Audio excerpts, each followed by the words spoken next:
Hey, good morning, good afternoon, good evening, wherever you are. Scott Luton, Greg White, and Constantine Limberakis here with you on Supply Chain. Now, welcome to today's live stream. Greg, how are you doing today? I'm doing very well. I'm glad there's three of us here. That just makes it that much more fun. I am too, and I like that shirt, by the way. Dino, Hey, how you can you doing see the today? spots? Yeah, you can see Yeah, the too. dots. Looks great, Not supposed man. to wear this kind of thing on the air, people. Don't risk it. Dino, how you doing today? I'm good. I'm good. I think Greg and I planned the white. I guess I don't know Yeah, if that was yeah. something. You can't wear white after Labor Day, but we didn't get the memo. Oh But I'm man. good. I'm Okay. good. I'm good. You're not going to issue any citations if we do elect to wear white the wrong time of the year, are you, Constantine? I won't, but somebody else might. Okay. I think it's just shoes, right? Isn't it just shoes? You can't wear white shoes I after? don't know the etiquette. I don't know. I would Shoes. love for somebody to clue us into that. Obviously, we are not three fashion consultants, so No. Well, I'm heading to Florida tomorrow, so I'm just gonna keep wearing whatever colors I want, flip flops, pastels. man. That's all you need Yeah, in Florida. whatever. We'll celebrate Margaritaville with the. Yeah, I like that with the game plan. parrot And heads. and Mm, by the way, Catherine and Amanda behind the scenes, big thanks for all they do to help things go. Catherine says it's shoes and pants. You can't wear hmm. white shoes and pants after Labor Okay, Day. very good. Okay, we got that down now. Right. All right, so we're gonna say hello to a few folks in just a minute. Got a big show, jam up show here today. Got a lot to work through, but first, Greg and Constantine, y'all know where Mm. we like to start, right? We Mhm. like to start with sharing some resources because, hey, this is the Supply Chain Buzz, a live show that comes at you every Monday at 12 noon Eastern Time. We've got a ton of news and developments across global business today to work through. And hey, you're going to hear from Greg, you're going to hear from me and Dino, but we want to hear from you. Give us your take as we work through these topics. And if you're listening to the podcast replay, you ought to consider joining us live on LinkedIn, YouTube, or one of your other social media channels if you're choosing. We'd love to hear from you. Okay. So, resources, the long promised Greg and Mm. Dino resources. I'll tell you, we had a great With That Said that we dropped over the weekend, and we focused on one of our all time favorites and legends, and really not just in global supply chain, but global business, and that is Sandra McQuillan. So, Greg and Constantine, as y'all both know, we lost Sandra way too early at 56 years old after a long battle of cancer. But she has kicked a massive dent in the universe. And Greg, we featured in this edition of With That Said, we featured one of our favorite conversations, which ended up being really a master class in leadership. Greg, your quick thoughts. It's a little too soon, but I mean, I just she was all inclusive of everything and everyone, and I just think that was what was so powerful about her. She, I think her famous quote was, "Wherever you're from, or whatever you do, or whoever you are, if you are into supply chain, come on down." Mm, Right.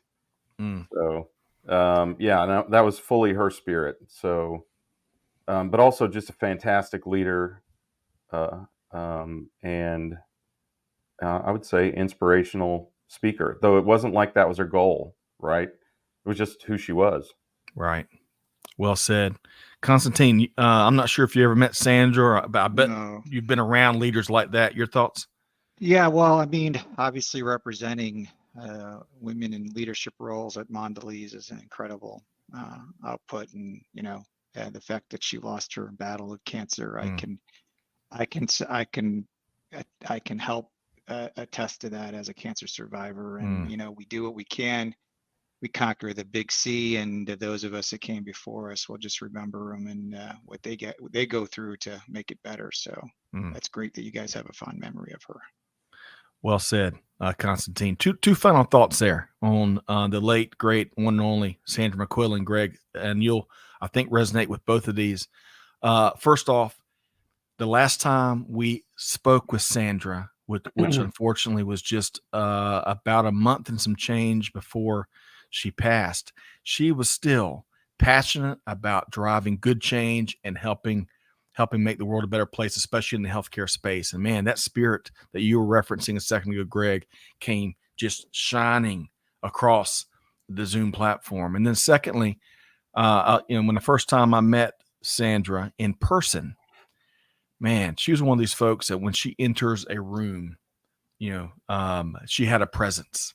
She had such a remarkable presence, and usually left the room better than when she entered it. So anyway, y'all check out With That Said. We offered some highlights of one of our favorite conversations. We were fortunate to have several conversations here with Sandra. So y'all check that out. And the link is in the comments. And then on a much lighter note, Greg and I do want to invite you to join us this Wednesday at 12 noon Eastern time as we welcome back our friends from RateLinks to dive into 3 ways a top TMS extends the power of Microsoft Dynamics. So y'all check that out. The link will also be in the comments. Okay. So Greg and Constantine, we're going to say hello to a few folks. And then we've got 4 big stories to walk through here today on what is a gorgeous, here in Atlanta, the Atlanta area at least. Greg, I think it was 68 degrees this morning. Wow. As I walked Ben to, I might be getting a little, a little off, but it was cool. I grabbed the jacket as I walked Ben to the bus stop this morning. It was just gorgeous. And I think down your neck of the woods is really pretty as well, Greg. 70 degrees on the beach and just the slightest hint of coolness in the air.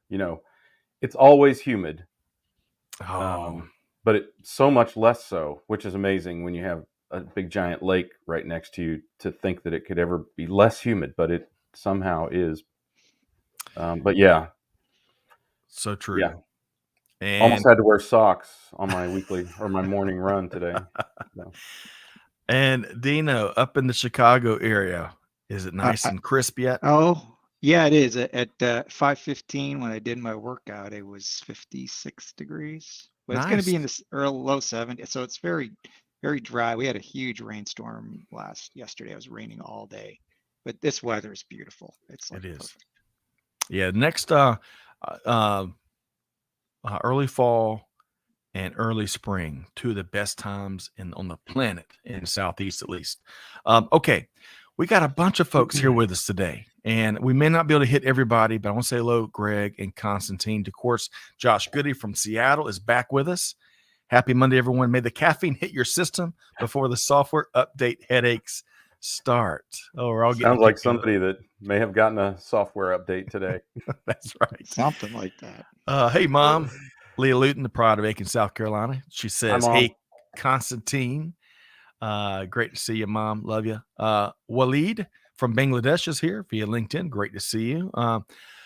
Azuka from Frisco, Texas. It is so great to have you back. Greg, you remember when me and you and Jenny were able to sit down and have a conversation with Azuka too long ago. We're going to have you back. Like a long time ago, yeah. Hopefully Frisco is nice this time of year as well. Let's see here. Belinda is with us. Great to see you. Gift from South Africa via LinkedIn. Wonderful to see you. Love your name as well. Emmanuel from Nigeria is with us here today. Welcome. Steve, Natalie, a couple hidden users, and finally Abdasalim from Algeria via LinkedIn. Great to have y'all here. Okay. Greg and Constantine, man, we got so much work to get into today. Y'all ready to dive in? Let's do it. All right. Yep. So let's start with our first story here. And y'all probably know where we're going to be starting. First story is the labor strikes at Ford, GM, and Stellantis roll right into a new week. Here reported by CNN Business, the United Auto Workers contract covered about 145,000 union members at the 3 automotive companies expired last Thursday at midnight. Most everyone knows that. Ford, General Motors, and Stellantis, did you know, make up about 40% of the United States auto market. And so far, just under 13,000 workers have begun strikes at 3 targeted facilities. A GM plant in Wentzville, I'm sure I'm saying that wrong, Missouri, Ford plant in Wayne, Michigan, and a Stellantis plant in Toledo, Ohio. I always think of Holy Toledo from the old Batman series when I see Toledo. Of course, these targeted strikes have a ripple effect across each automaker's supply chain, creating plenty of other challenges. Talks were set to resume yesterday. And to other points, as of just about an hour ago, the UAW has rejected the latest labor offer.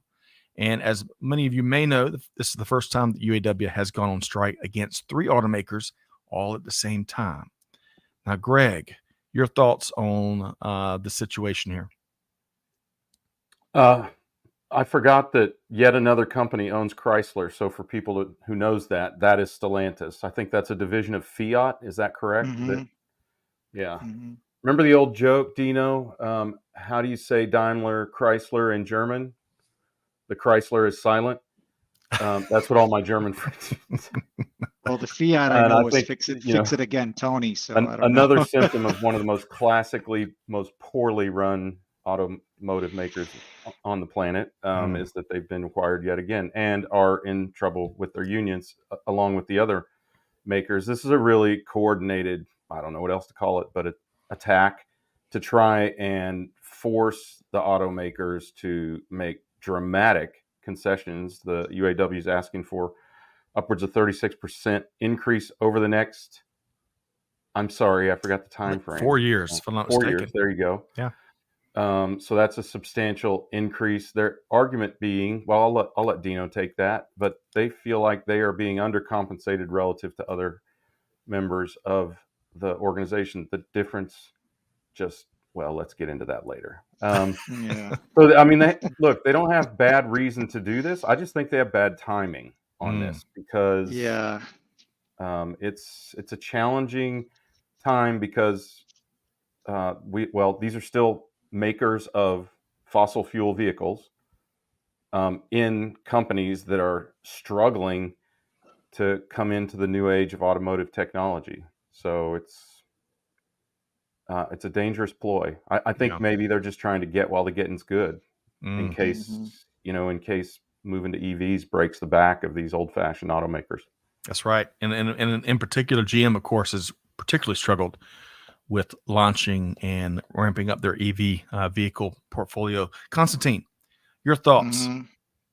Well, I think you were intimating it, this, Greg, and I thought I'll just bring up the statistic of what they're fighting about. I guess they said in the article itself, they talked about, I think between 1979 and 2022, inflation adjusted annual wages of the top 1% of workers rose 145%, while the average, it says here, annual wages of the bottom 90% rose only 16%, about a tenth as fast. And so their point is that, and this is according to the Economic Policy Institute, and so their point is that we need to increase their wages of these workers so that to be more commensurate with the sea level, where their wages have gone up much faster and much higher. So I think that's the basis.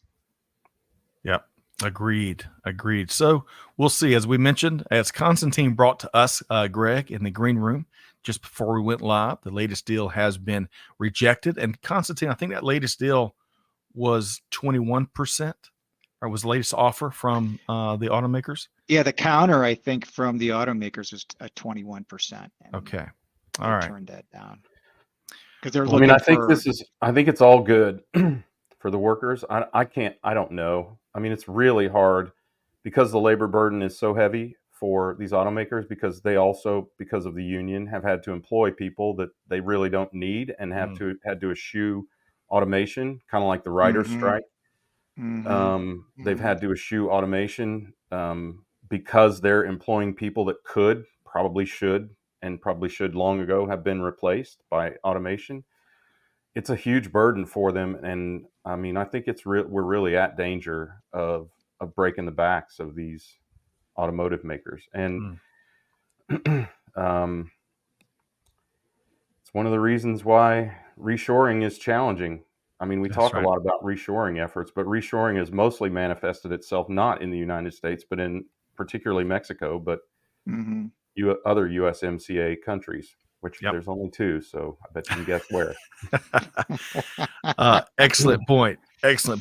Hey, I got to revisit something that, Greg, I think I want to make sure it gets full spotlight. So, Tony, You mentioned what the fiat name stands for a second ago, but I'm not sure if Greg and I heard you. What was that again? So when I brought it up, so fiat stood for, at least in Chicago, I'm sure it was a wider. It's a fix it again, Tony, is what it was. Fix it again, Tony. Because Yes. hey, signore, aromatica, That's no it's kidding. broken. I need to fix a car again. Well, and again, they had their issues because, again, trying to compensate for the North American market where, these things wouldn't survive. But the thing I never understood is the T in the Fabbrica Automobile d'Italia Torino. Turin is where these things are made. So, I mean, you would think in northern Italy, they'd be able to handle the winter. Right. So, man, you are some of these old European makers, they can overcome about any advantage. I mean, English automobiles still have terrible electrical systems and leak oil. So, I mean, how long have they been making cars? Over a century. You'd think. And I apologize for butchering the Italian language. I got the Torino part and I got the Fabbrica, but the other two, I think Automobili. Somebody in Italy, please help us out. Okay. I think you did a great job. And as you're a very close neighbor and historical participant in society, we'll take that. I think you've got the right to dip in. Okay. Hey, a lot of good stuff. This is just the first development we're covering here today, folks. We want to hear from you. Give us your take on these situations and where do you think we go from here? But let's move along to the next story. I think this is a fascinating dynamic here in 2012. Really, it's been for years now, right? And this second story is reported by our friends at the Wall Street Journal. We're going to move our focus from North America to India, which is making big investments in its infrastructure as it competes more and more with China for the world's manufacturing needs. In fact, did you know this, folks? Foreign investment in India hit $50 billion in 2022, more than double what it was in 2012, just 10 years prior. New roads, and an improved transit system, and expanded rail network, energy infrastructure enhancements, and a whole bunch more. Get this, in 2013, India had 49,000 miles of national highways. Now, with all this flurry of activity, India now has over 90,000 miles of national highways. And the country can also tout that it has more miles of electrified railway than France or the United Kingdom. Ton of activity going on in India. So, Dino, in this case, I want to start with you. Give us your thoughts on what the Indian government and market is up to. Well, I mean, I think we've traditionally, even on some of these podcasts we've talked about, where there's always been traditional challenge in India with infrastructure, trying to get foreign direct investment, people to invest in manufacturing. But because of what's going on with the shift from China, this is a huge impetus. I think we know in the article too that some of the disruption, particularly in this region in Mumbai, the issue was with the states that were not getting along. And I did some statistics on looking at comparing China and India. And if you look at the countries themselves, there's 22 official languages in China across 28 states. Now we know that Mandarin is the main language. In India, I'm sorry, I got that wrong. 22 official languages in India and 28 states. In India, in China, there's 13 languages and 23 regions, including autonomous regions. And so they're similar in the makeup and the challenge of languages, but China's always had that infrastructure down. So I think they're really ramping this up and trying to become this global trendsetter. They just had an announcement with the whole issue in space, right? They landed on the moon. They've made their presence known. And I think this is just even more effort that's just pushing the envelope to say, look, we need to now improve our infrastructure because we've got a lot of smart people. Let's do this and become a leader. And I think that's what this represents. Love it. Constantine, I love the other mention. The moon mission I thought was fascinating. But Greg, let's give your thoughts on what's going on in India. I think this is really important for the United States, particularly, but I think other places that have no choice but to import a large portion of their goods because they either have too old, as they do in Europe, too small, as they do in Europe, or too expensive of a workforce, which they have in, of course, Europe and the United States and many developed countries, right? So I think this is really important for us because, as you know, I believe China can't be trusted, and it's inevitable that one of these two countries will become the next world superpower. U.S. is on the decline and or approaching decline, but we would all much rather have India than China become the next world superpower, right? We can trust India, right? The government of India, right? Of course, this has so little to do with the people of any of those countries because we've got a ton of Chinese and a ton of Indian people here in the States, and they're all great. It's just the government is so dangerous in China. Agreed. All right. Well, so let me ask you all this. What, out of all of the different pieces of infrastructure that I mentioned, and of course what we found in the report, what do y'all think is one of the most intriguing aspects of where they're investing their dollars? I think the one that stuck out to me was the freight rail, where now it's 14 days to get between destinations, and they want it to become 14 hours. Yes. Right? That is a dramatic increase, right? That is just incredible. Have either of you been to India, or both of you? No, I have not yet. been. So they have a ton of 3-lane roads, and they describe this in the article. It's just that the cars are 6 lanes wide, plus all the mini bikes, mosquitoes, they call them in the Far East, but all the mini bikes and mopeds and whatnot in there, just kind of weaving in, and it's just constant honking. The roads are crumbling, so they're starting to use better material, more longer lasting materials, and to identify where those traffic patterns, they're building that one roadway all the way up the coast, which will be critical for moving people and goods around the country. And it is the largest city in India, right? I mean, it's been the traditional. So it was Bombay. It changed to Mumbai, I think, in 1995. Yeah. And I think the key there too is that it's that gateway to the world. It always has been. If you look at the trade routes from way back, it was always in that western part of India, right? Even where Goa, south in India, where all these trade routes. So with the increase of trade and what's going on in the Middle East, that's only going to become more important. And I think there's a reason why that, it's a grouping of islands. It's very similar, I think, to like Hong Kong, right? Where you had these grouping of islands. So given that and the infrastructure, and it's the largest city in India, it makes all the sense in the world for them to invest in this. Well, the key is the national government bringing together the states, because the states, many of the states have had their own initiatives. Kerala, which is down in the southern part, has been trying to build themselves as a technology hub for a while. Bangalore already is. Pune already is. And there are a number of other areas where they've all had their sort of, it'd be like all the states trying to become the power of the United States, to be, to pull New York and Texas, and for ranching, and Kansas and whatnot for farming, all into one state. They've all tried to do that, and it's just not feasible to do that. So having a unified initiative here is critical. And the regional differences in those languages that I brought up. That's the thing that we forget in the U.S. is that we expanded, even though we have a lot of different cultures here. For this lack of anything, we could say we have one common language. Well, historically they've had all these different cultures that have different regional emphasis.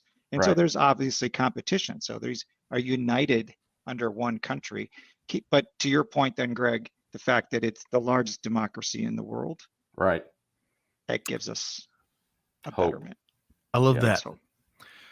So folks, if I can point out 2 items. First off, if you ever think Greg White misses a thing, he reminds you again, he does miss nothing. I love that 14 days of 14 hours blurb there, Greg. I know you guys saw it too. I just that was just what jumped out at me, right? Yeah. And then that's dramatic. It is. And then secondly, Constantine, I love how you weave history into your supply chain perspective. It's always really interesting for a big history nerd like myself. Now, one of the things y'all mentioned or kind of we're kind of speaking to a little bit, Larry points out. Larry, great to have you back from Albany. I always get it wrong. Albany, Georgia. Larry says Americans need to learn how to work together like the rest of the world has. We got some heavy lifting to do there for sure, LK. All right. So, folks, again, don't take our word for it. You can check out the read, a great read, via our friends at the Wall Quick Street read. Journal. Quick read. Yeah, that's right. Mhm. All right. Speaking of resources, we have got we got lots of wonderful live programming coming up, but two of them in particular. Next two live webinars, September 21st, we're going to be talking with our friends from Freight, unlocking the power of diversification in last mile delivery. Greg, everybody is struggling with last mile, huh? Struggling or opportunistically succeeding, and whichever it is, it's a great opportunity to learn more about it. And as we've learned, Scott, all great tech companies must misspell their name. Freight, F-R-A-Y-T, right? So I'm happy that these guys have continued that tradition. I am right? too. Anything to get the root domain. This is seriously, one of the things as an investor, you think, get a root domain, whatever it takes. Love that. And you know what? We've enjoyed some of our conversations already with Luke from Freight, Pat from Estes, and Bart, who's got a big name, doing big things out in the industry for quite some time. So y'all join us on the 21st at 12 noon. The link to register, I think, is in the chat. And then Dino, we're going to pull you back. I look forward to our next conversation with me and Dino and our friends at Supply Pike. So, folks, I'll tell you, as Greg and I have talked here before, if you can work successfully with Walmart, I would venture I'd submit to you can probably work successfully with a lot of companies out there. So we've got Stacy and Eric joining us on the 26th of September. 3 proven strategies to level up your business with Walmart. Dino, should be a great session, huh? Yes, absolutely. Yeah, it's going to be very interesting because of their approach, right? And you and I have talked about this in prepping. It's an We've got to interesting get your new model. look headshot in there.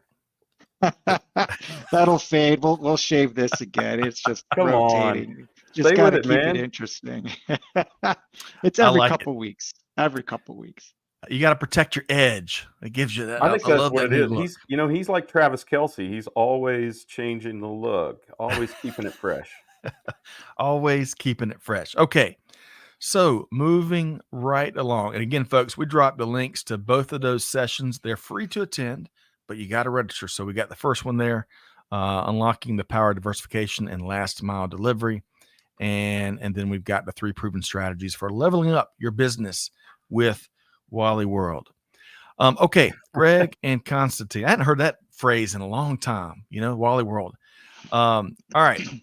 We've got to get into a serious topic that we have talked about countless times, right, over the last few years. So in our third story today, I want to examine one of the reasons why global companies are moving production out of China, to what Greg and Dino, what we were all talking about a second ago. So as reported by Supply Chain Dive, some $1.7 billion of goods in total have been detained by the U.S. government due to forced labor concerns. Now, some have been detained and then released. Just to point that out, the action comes, though, via the Uyghur Forced Labor Prevention Act, UFLPA. Yes, which was signed into law in December 2021 and became effective in June 2022. Overall, as of July 2023, 5,059 shipments have been detained by the U.S. Customs and Border Protection Agency. Now, the majority of these shipments, Greg and Dino, came from Malaysia, Vietnam, and China, but 36% of the total were shipments directly from China. And as I want to make sure we keep this front and center for folks, the U.S. Department of Labor has accused China of detaining more than 1 million Uyghur people, subjecting them to forced labor, amongst other things. Okay, Greg, I know this. We were talking about China and the Chinese government a minute ago, but your thoughts here around the early results thus far? Yeah, well, good on the U.S. CBP. First of all, this is a big enforcement initiative against, as we all know, a powerful and not friendly country. So I'm glad they had the intestinal fortitude to actually do it. We've had many sort of trade restrictions that have not been enforced, and this one's way too important for that. And we've been talking about this for a long time. We're not unique here. In fact, Germany has gotten very aggressive with their initiative around trying to somehow alleviate forced labor. Let's just call it what it is: slavery in this Xinjiang province where the Uyghurs are. So I'm impressed by the numbers, and I think it's opened the eyes of a lot of shippers who probably didn't know where their goods actually came from, and now do, because it's from tiers of vendors, and you get far enough away from, I'm not saying Walmart has these vendors, but just as an example, a big retailer.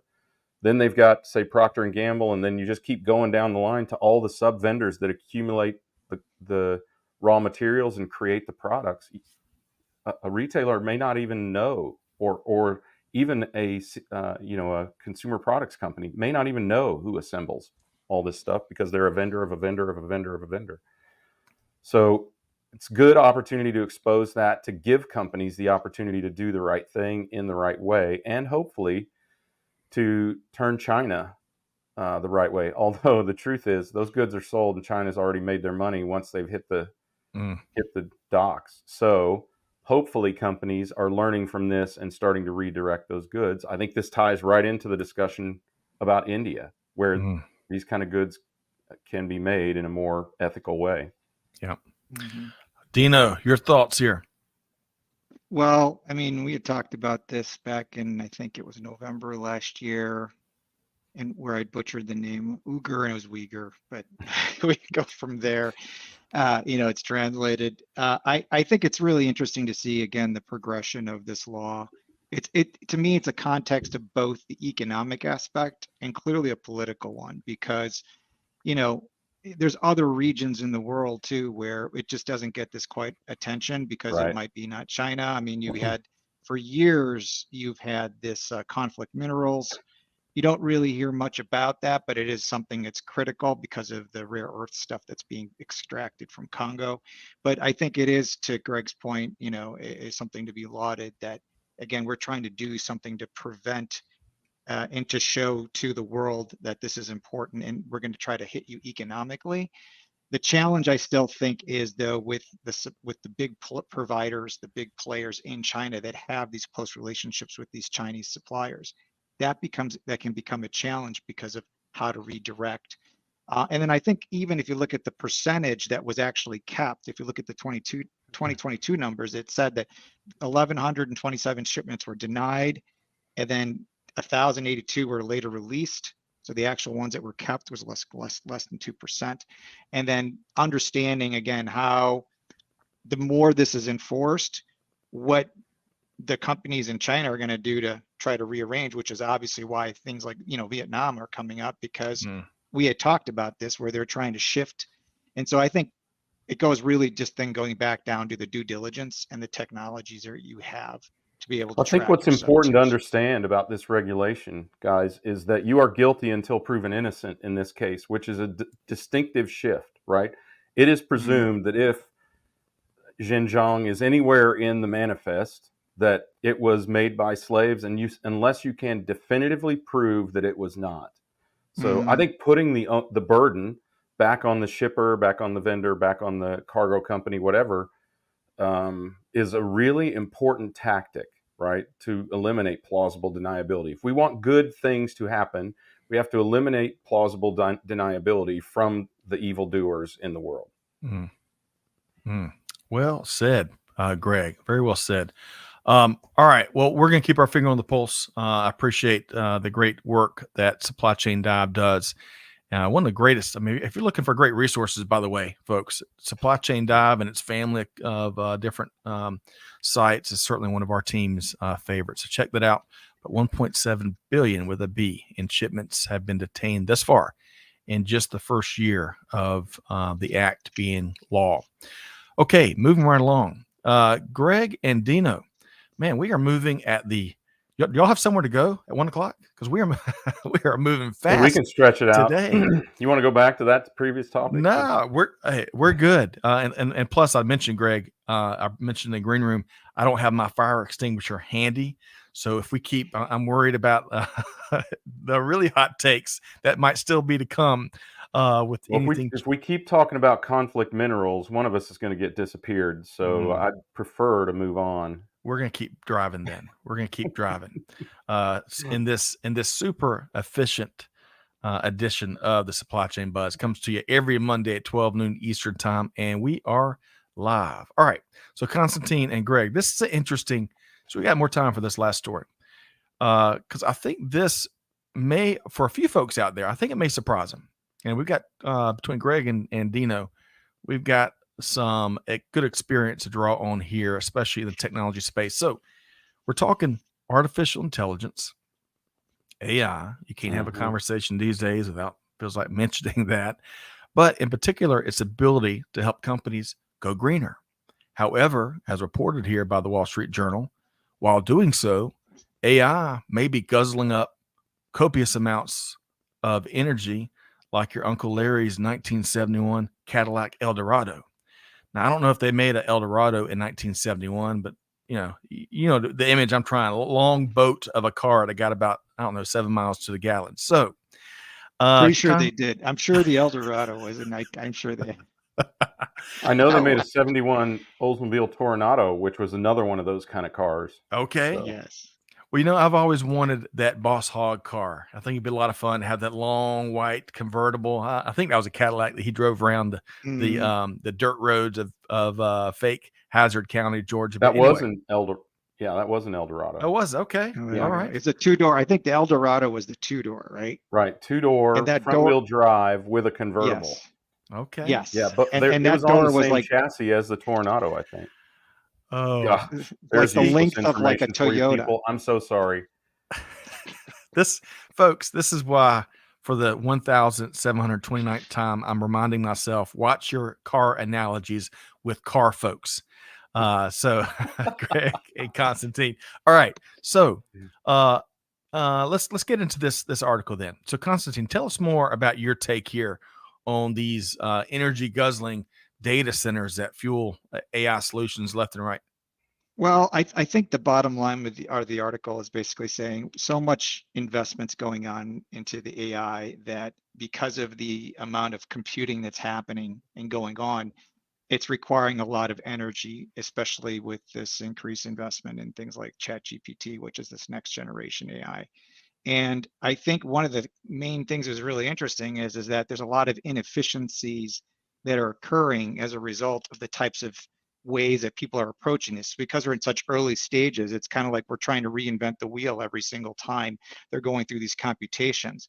And so one of the main conclusions that I think is clear here is that we can reduce the amount of energy that we're using simply based on the way that we're going about trying to use the new AI technologies in terms of even looking at existing models or looking at other data sets and trying to figure out ways to improve the efficiencies and the usage of these without trying to reinvent the wheel every single time when we're trying to rebuild these models that everyone's using. And I think that's a really simplified version of what they're trying to say, but I think it's parallel to what was going on with these blockchain servers when they're mining this Bitcoin. It's really think about it. If you're thinking about the computations that are happening simultaneously and the amount of heat that is generated, that creates obviously an impact. And that's what they're trying to say is let's just be aware until we come up with a better way of computing and using computer science to look at how we can leverage the use of AI. And again, it's early generation. So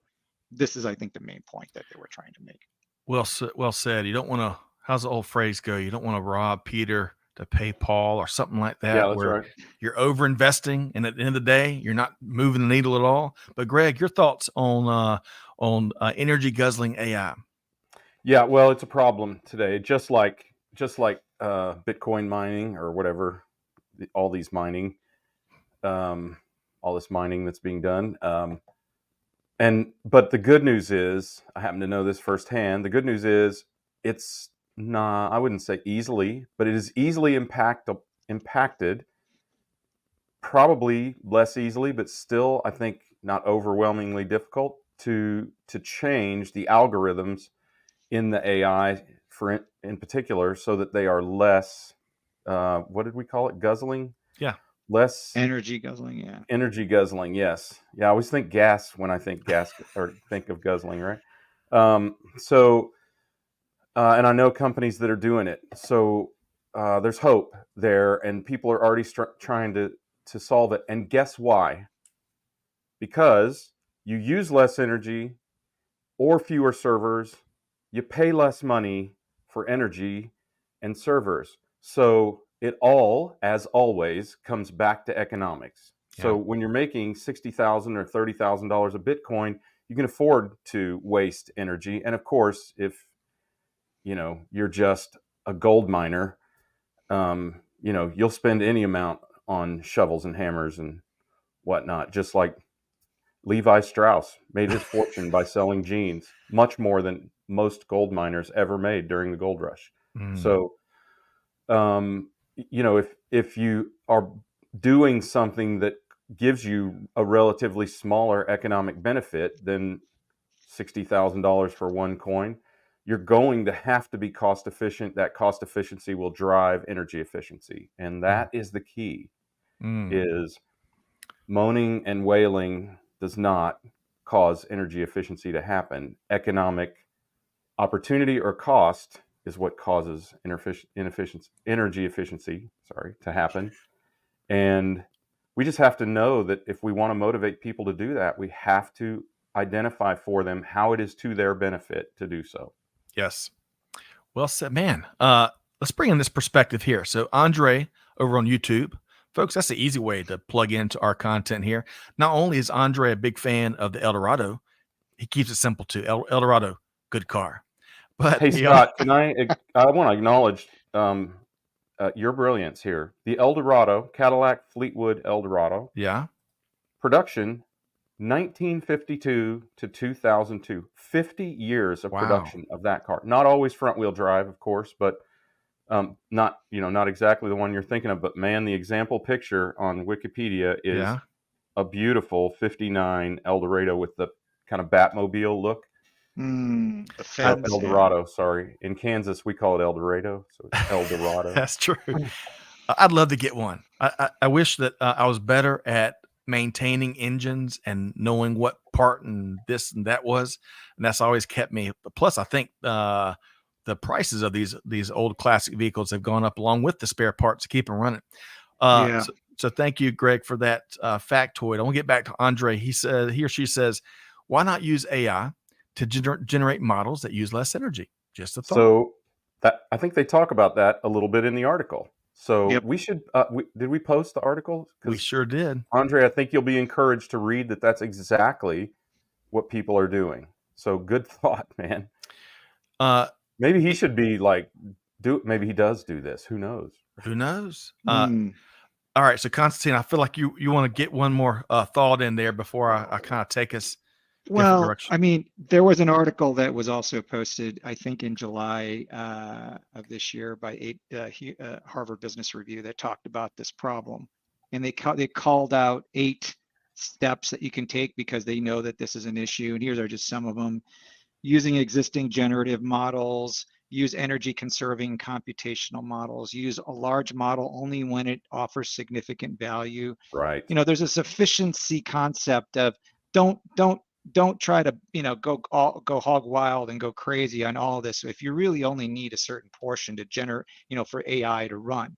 And I think as things get better, and because necessity is the mother of invention, as we all know, there's scientists that are out there that we know that are working on different ways that semiconductors can generate, leverage this energy. So if we think about energy, energy is in the form of electricity, but it's also in heat. And so they're saying other forms of ways of powering these computers might be in the form of heat, and even some of these other approaches of computation, where they might even try to figure out seasonality, where they're trying to go to cooler locations. Because one of the comments I think in the article talked about that some of these server farms are in hot climates, and so, well, how about you go to a cooler climate when you're running these machines, so that therefore you're not using as much energy, right? Think about creating heat in a hot environment. That's very inefficient. And so those are some of the things that I think we're going to get better at over time, particularly as we figure out the usage of AI and how we want to use it, and not just assume everybody needs to use it the same way. Well, maybe I was in Boston last week meeting with some dear friends, and I saw a sign. I didn't get a chance to Google this yet. I saw a sign that said it was against Massachusetts state law to let your engine idle more than like 10 minutes. I think 10 minutes was the figure. I'd never seen anything like that. So maybe if that's true, maybe if you're not using your AI, your Gen AI product, you got to shut it down, folks. You got to shut it down. Help the energy infrastructure. I don't know. Speaking though, and by the way, the article that Constantine just mentioned, Catherine, Amanda, if we can drop that, I think that is a Harvard Business Review article, and they have a bunch of great reads.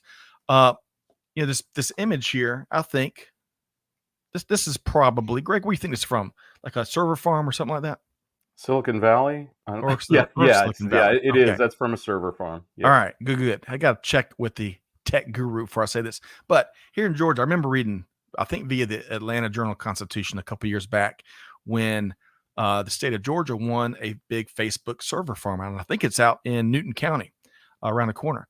And I remember reading, I couldn't find the article this morning, but I remember reading that once that thing went operational, it became one of the biggest energy users in all the states. So I'm sure Georgia Power, our friends over there, were very happy with the extension or the expansion.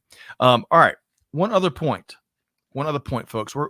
Folks, if you leave here with anything other than the brilliance that Greg and Constantine have dropped on us today, take away that we're all about resources, right? We're all about resources. Part of our duty here is to help you navigate each and every day, and your teams and your organizations, and get more successful.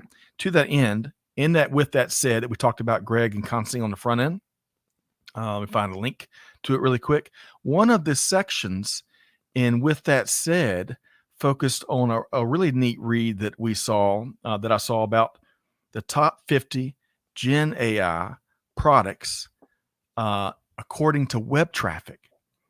And it had a top 50 list and all these different products that weren't on my radar. So, folks, you can check out that via the With That Said. I think it was the second article that we touched on. I'm going to drop that link right back up here. Oh, wrong one. You're one click away by checking that out. It was a fascinating list. And you know what, Greg and Constantine, I'm sure y'all know the answer. My hunch. I'm betting good money on y'all. So if you had to think of building a list of the top 50 Gen AI products based on website traffic as of June 2023, what do you think is number one on the list? Say that again. If you had to think, number one traffic. Yeah. What is the number one web in terms of website traffic? What is the number one Gen AI product? Oh, has to be ChatGPT. Yeah, that's right.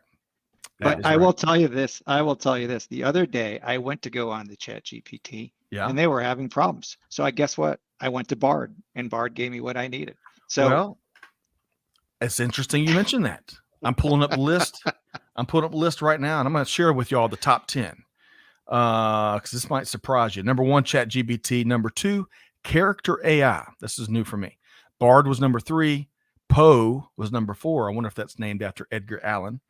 Quillbot was number 5. Photo Room. Civit AI was number 7. Midjourney. Hugging Face was number 9. And Perplexity rounds out number 10. So y'all check that out for the full list in With That Said. All right. So Greg and Constantine, one of the most efficient Supply Chain Buzz episodes ever. We got just a couple, we're through all 4 stories. We've enjoyed great fellowship with some great comments from a lot of folks that joined us here today. Greg, I'm going to give each of y'all a chance to share your final thought, your patented, what's one thing that folks got to take away from today's conversation that they got to keep front and center as they leave here. And Greg, I'm going to start with you. What's your one thing, Greg? The world is changing, and that quite rapidly. So stay fleet of foot, right? And I think one of the things you have to be aware of is not to make the mistakes that we've made in the past based on hubris or greed or inattention, negligence, whatever you want to call it. And let's make sure that as we are improving the world, we're, to as much of an extent as we can be, only improving the world, not improving it on the left or right. I shouldn't say left or right, but you know what I mean. Yep. On this side, I'm saying the directions for the people who are only listening, not viewing. Which, by the way, why are you doing that? You should be doing this on YouTube. You should be listening to this on YouTube. Right? Don't do good over here and damage over here.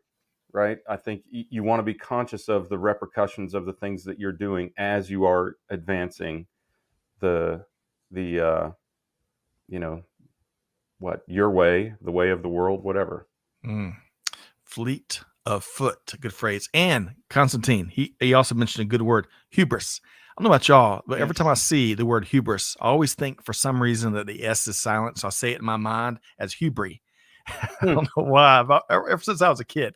All right, so much more elegant sounding when you say it like that. Isn't it? Hubris. It probably is French anyway, because that I think is a Latin-based word. Yeah. But I will tell you this, hubris. I think, again, change is constant, something that we all know. The innovations that are happening, I think, are always exciting. But what I'm finding is that there's a lot of similarities of problems that we've solved before. We just have to find a new way to do it. And I think case in part with this generative AI, I heard a podcast on, it was the economics. It was on Freakonomics, by the way, which is a great podcast. Great podcast. And they were talking about these new jobs that are popping up in basically content generators that are basically guiding the people that are using these generative AI tools and guiding them towards a better way of writing.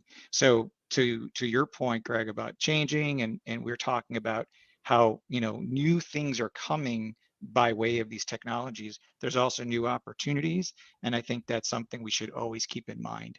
How do you look at India now?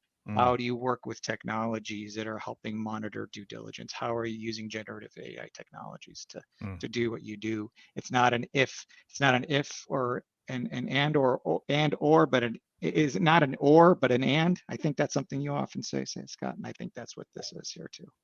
I got it. Thank you for the credit, but I think I stole that from Greg. Greg, what do you normally say about the power of the? Why be a slave to the or when you can have the freedom of the and?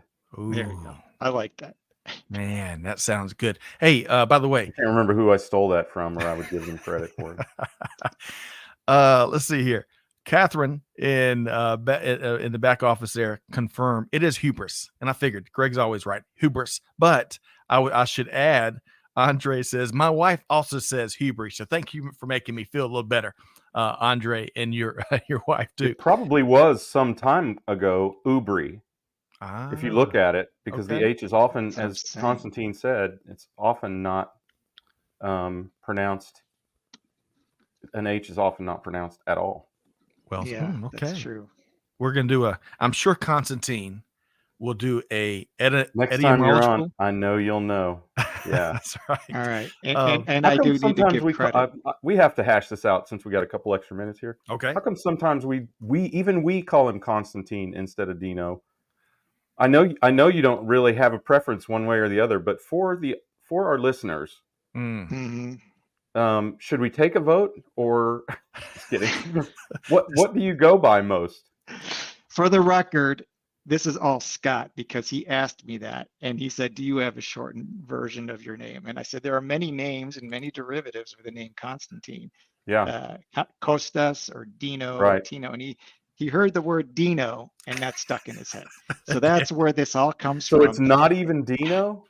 No, it is Dino. I mean, Dino Oh, was okay. one of them. One But of then many. Okay. Dean was another that I went growing up. I mean, part of the challenge, if you have a long name like Constantine, in first grade, I wasn't going to go by Constantine, right? I was going to Yeah. go by some nickname, and that's to your point. But I had to make a decision in my Social Security. I said, okay, look, am I going to use Constantine going forward professionally, or am I going to use some nickname?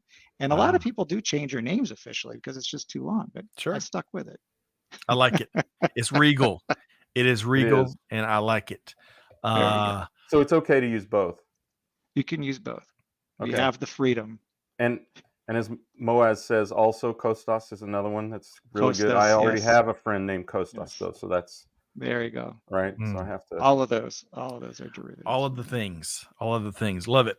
Well, hey, I really have enjoyed today's episode, Greg and Dino. Had a great conversation. Appreciate, again, all the comments as well that came in from folks that are with us here throughout the globe. The smartest audience in all of global business, Greg and Constantine. There you go.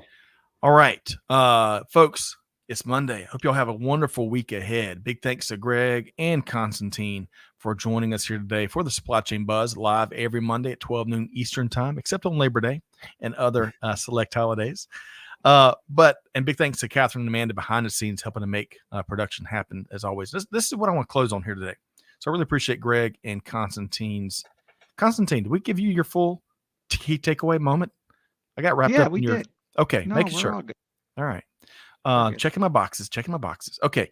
Well, folks, on a more serious note, I want to wrap up today with one of the pieces of brilliance that Sandra McQuillan shared with us on the episode we talked about. And she was in this quote, she was talking about the importance of building really successful interpersonal relationships, right? As people to people, right? And she said this wonderful, legendary t-shirtism. I quote, "You can be as technically brilliant as you can be, but if you can't make it work with people, then what's the point?" End quote. Love that. And that's where we're going to leave it here today, folks. Hey, hopefully you have had a chance to take a nugget from Greg and Constantine, the conversations, and put it in action, right? Deeds, not words. And with that being said, on behalf of all of our team here at Supply Chain Now, Scott Luton challenging you to do good, to give forward, and to be the change. Hey, be just like Sandra McQuillan, and the world will be a much better place. And we'll see you next time right back here at Supply Chain Now. Thanks, everybody.